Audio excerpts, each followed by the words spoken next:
Okay guys, welcome back na naman sa aking YouTube channel. No? So another tips na naman regarding dito kay Mir 4. So day 8 na tayo sa paglalaro nito. So kung mapapansin nyo, medyo nakakahabol na tayo sa pagpapalevel kasi ang inuna natin is ma-open yung pip slot ng ating pet. So pag may pip slot ng ating pet, mas mabilis ka makapagpa-level. Pwede mong lagay dyan yung XP na pet. Kung may epic ka ng XP, maganda kumpleto yung 5 pet na XP. Kung hindi naman, pwede mo ilagay yung rare na XP katulad nito at saka ito. So pwede mo ilagay dyan para makumpleto lang yung XP boost na pet mo. Okay, so paano ba i-open niya? Syempre Conquest 10. Ang pinakamahirap lang naman dito is yung magsusummon ng Das Armado. Okay? Kasi kung hindi mo asikasuhin yan guys, may ipit kayo sa level. Halimbawa, yung Tower of Conquest nyo is level ano pa lang? Level 6 or level 4. So, ibig sabihin, hanggang level 70 ka, hindi ka magle-level 80. Kung 6 lang yan, hindi ka magna 90. Hanggang 80 ka lang. Kaya yan, kailangan mong habulin since mabilis nga ang level. So, ang ginagawa ko ngayon is tinatapos ko muna itong request dito sa Phantom Woods habang naka-AFK. Halimbawa, ito, 540. Pag natapos mo yan, goods na yan. Kasi nga, i-open mo dyan yung mga mystery. At yung kinakatamaran ng ilan eh. Kaya yung iba, hindi naglalaro sa boosting. Doon na lang sila sa main character. Ang maganda lang kasi sa boosting talaga guys, is makakagawa ka dyan ng mataas na level na character. 'Di ba? As free to play, pwede mo makuha yon. Kaya kailangan mo lang sipagan. So, pag lumabas sa Mir 4, possible guys, kasi pwede ka pa naman magbenta ng gold nga lang. Hindi na siya token. Ayan, katulad nito. Pabili gold boss bags. Ayan, no? Wala tayong extra gold. Kahit meron naman akong extra gold, guys. Baka sabihin nyo wala eh. Mabilis lang naman magpa-gold kung meron kang main account. Kasi kung main account kaya, katulad yan, may nabenta ako dito, guys. Ayan. So, pinapalevel ko rin. Ito. Ayan. So, instant, meron tayong 5,700 gold. So, meron tayong mga settlement history dyan. Halimbawa, ito, 24, nagbenta ako. Kung gusto ko magka-gold, ora-orada, pwede ako magpa-gold, guys. So, yan. So, maraming item. Isang account pa lang yan, mga bossing. So, magkano ba ang presyuhan ng gold ngayon, lalo na may boosting?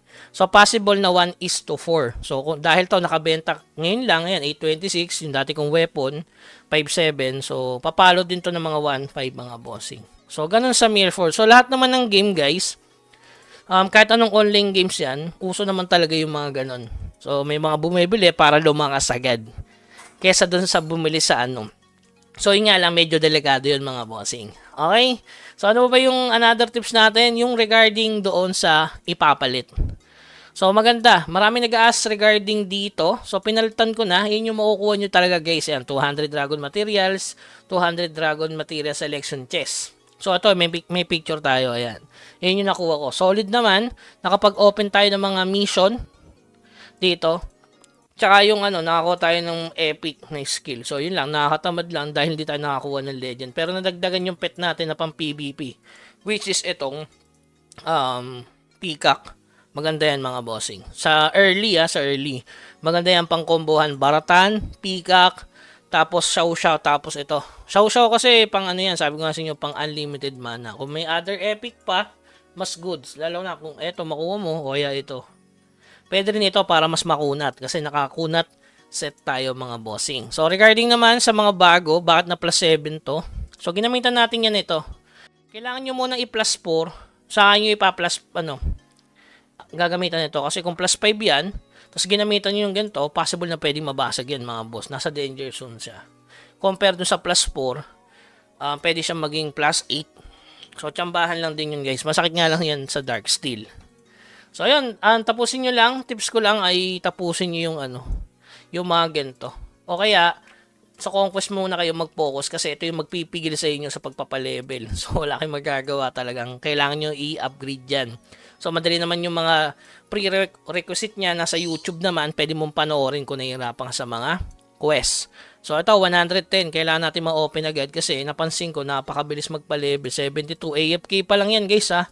Wala pang luring na nagaganap. So, tapusin muna natin itong mga common mission tulad nito. Yan. Kasi may bigay din yan pang upgrade ng Constitution. Yun, mahalaga din yun, guys. Yan. Yung materials na ganito. Binibigay naman nila eh. Okay, so yan, ganyan lang mga boss. Tapusin nyo lang yung required doon sa Conquest. Napakahalaga niyan. talaga maiipit kayo. Hindi pwede puro AFK lang talaga dito. Kailangan mo talaga siyang tapusin manually. So, yun lang, conquest focus, kung ano yung requirement. Tapos yung portal 10 para sa 5 pet. So, kailangan mo tapusin yung myriad needle dito. So, pinakamahirap yung Das Armado sa SP2F. Abang ka lang doon, dapat meron kang alt. Kasi ako sumausaw lang ako eh. Kaya natapos ko siya agad. Nung isang araw pa. Okay? Tapos ito yan, Conquest 11. So, once na tumataas yan, tumataas din yung growth rate mo. Tsaka dito sa tower. Yan, may XP dyan guys. Yan. Pag napa-level 10 mo, ang nakakatamad lang kasi dito yung magmimina. So, hindi ko man inasikaso to. Medyo matagal eh. So, dito muna tayo. Habang kailangan mo na mag 75 saka siguro asikasuhin yan. Okay, so yun lamang guys. Keep grinding. Huwag kalimutan mag-subscribe sa ating channel. Hanggang sa muli. Paalam.